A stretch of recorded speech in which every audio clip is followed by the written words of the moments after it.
Topic natin po, constipation, hirap dumumi. Alam ko marami sa atin, binabaliwala yan, di ba? Constipated. Pag dumi, every 3 days, every 4 days, once a week. Ang tigas-tigas ng dumi, binabaliwala natin. Pero ngayon, mayroong mga bagong pag-aaral na maraming komplikasyon ang constipation. Yung iba nga, serious pa. Serious possibilities. So, tingnan natin muna. May 10 common na complication ng constipation at may ilan pa na medyo nalilink sa constipation. Number 1, laging masakit ang tiyan mo. Diba? Masakit hindi makadumi. Pangalawa, pwede magka-almoranas. Kung nakaranas kayo ng almoranas, pag dumugo yan sa toilet bowl, matatakot ka. Lalo na kung maraming dugo, pwedeng colon cancer, pwedeng hemorrhoids. May kilala ako nasalinan pa ng dugo. Halos naubos ang dugo niya. Kaka-constipated dahil sa almoranas. Number 3, pwede kang magkaroon ng anal fissure. Anal fissure, yung sa puwet natin mismo, paglabas ng matigas na dumi, napupunit. Nagkakaroon ng punit. Parang ganito, nagkakaroon ng punit. Napakasakit nun. Parang hinihiwa yung balat mo. Naku, hindi ka makakaupo sa silyang walang kutsyon. Minsan nga, kailangan yung silya mo, may bilog pa. Sobra sakit yan. Anal fissure. Number 4, pwede ka mag-fecal impaction. Magbara yung dumi. Minsan, nangyayari yan sa bata at sa matanda. Dati sa ospital, pag may pasyente, hindi makadumi, 1 week na, fecal impaction. Ginagawa namin, nag-gloves kami, naglalagay ng KY, tapos sinusundot namin yung sa puwet. Makikita namin, nako, ang daming dumi, ang tigas. Minsan, manual extraction pa kami. Yun ang trabaho namin bilang doktor. Tinatanggal pa namin yung dumi. Pag natanggal mo na yung unang dumi, bago lang malalabas lahat. Grabe. Delikado to sa pasyente. Pag yung naka-imbak yung dumi, hindi siya makadumi, hirap na hirap siya, pwede ma-heart attack yan. Number 5, pwede mag-rectal prolapse. Yung tumbong. Yung intestine sa dulo, babaliktad. Kasi nga, bumabaliktad dahil nga sa tigas ng dumi. Number 6, pwede magkaroon ng diverticulitis, diverticular disease. Ito yung sa colon na wall, may mga pouch. May maliliit na pouch yan. Lumalaki, parang nagkakaroon ng, parang tenga Kung ito man yung colon, nagkakaroon ng mga usli-usli. Doon na iimbak yung dumi, nag-i-infection. Delikado rin to. Minsan na-operahan rin to. Number 7, pwede magkaroon ng bowel obstruction. Yung total bara, hindi na makalabas, emergency to. Pero itong bowel obstruction, baka hindi na to ordinary constipation, baka pang-cancer na to 8, pwede magkulang ng nutrisyon. 9, pwede mag-bad breath, kasi nabara nga.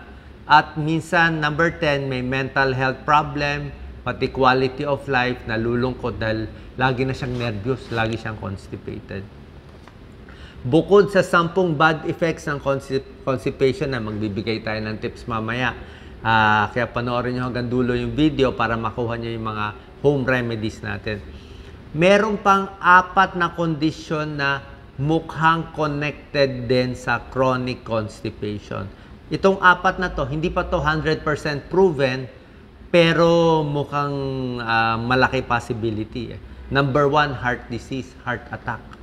Okay, yung mga constipated, nakita nila, kakaire, di ba? Yan ang delikado sa puso, nahihirapan yung puso, kulang ang blood supply. Heart disease, heart attack connected sa constipation. Number 2, colon cancer. Bakit colon cancer? Siyempre, 1 linggo, hindi dumumi. So, lahat ng waste product, lahat ng toxin na iwan dun sa bituka, yung madumi na dumi, nakadikit dun sa bituka natin, pwede magulo yung mga cellula, magiging cancerous. Diba? Number 3, may konting pag-aaral, dementia, ulyanin. O yung pagka-ulyanin, connected din sa constipated, hindi pa to malinaw kung bakit. And number 4, prostate cancer. Hindi rin natin sure bakit ganon. Parang tumataas din ang risk for prostate cancer. So, meron tayong mga lifestyle tips at diet tips para malunasan ang constipation. Number 1, kailangan kumain tayo ng maraming gulay at prutas. Mga fiber-rich foods. Pakita natin mamaya itong mga fiber-rich foods. Parang ganyan. Yan, ang mga Ako nga, simple lang yung ang tips ko 4 na P. Pakwan. Okay? Pampadumi yan. Pears, peras. Yan, papaya. Prune juice. Alam niyo ang prune juice? Prune juice, wala tayong local. May nabibili na nasa bote niyan. Pag grocery, mga 1/4 glass lang. Hindi pwede isang basong prune juice, mag-LBM ka.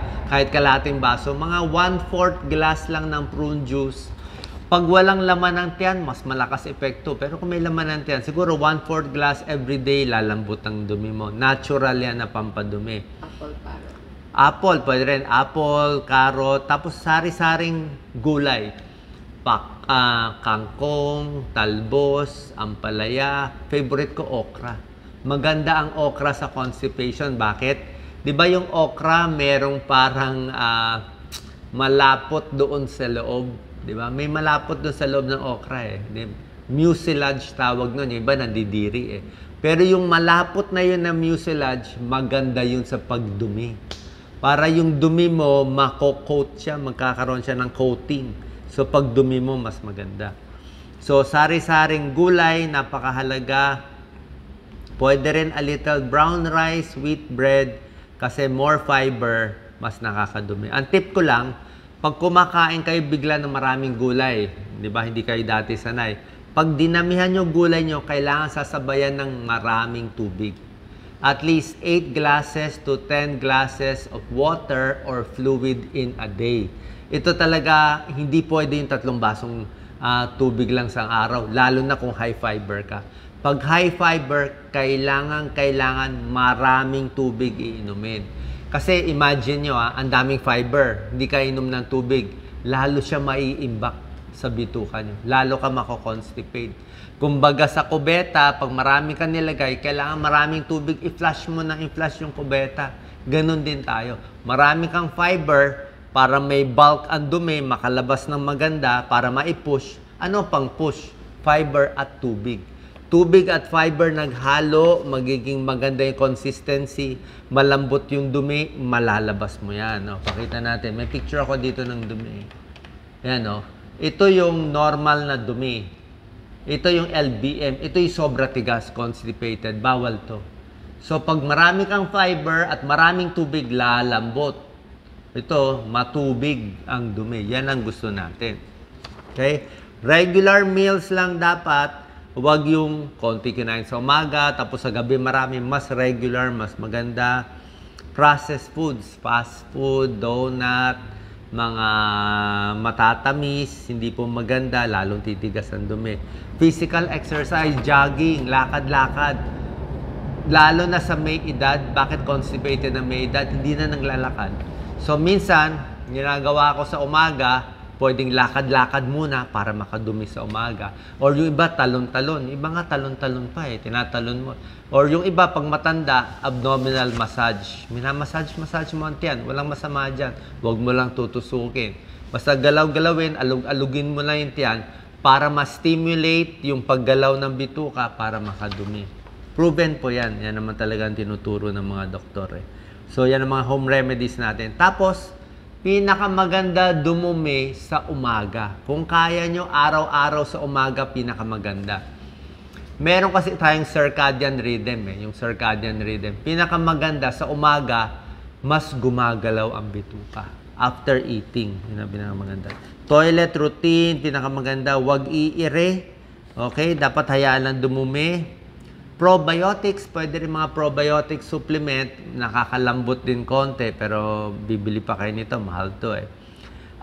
Limit medications, yung mga antacid na may aluminum, nakakatigas. Yung mga pain relievers, nakakatigas. Iron supplement, nakakaitim, nakakatigas din. So, yun po. So, galaw-galaw, exercise, maraming tubig iinumin, para mas lumambot ang dumi natin. Ito yung mga prutas na pwede nating kainin.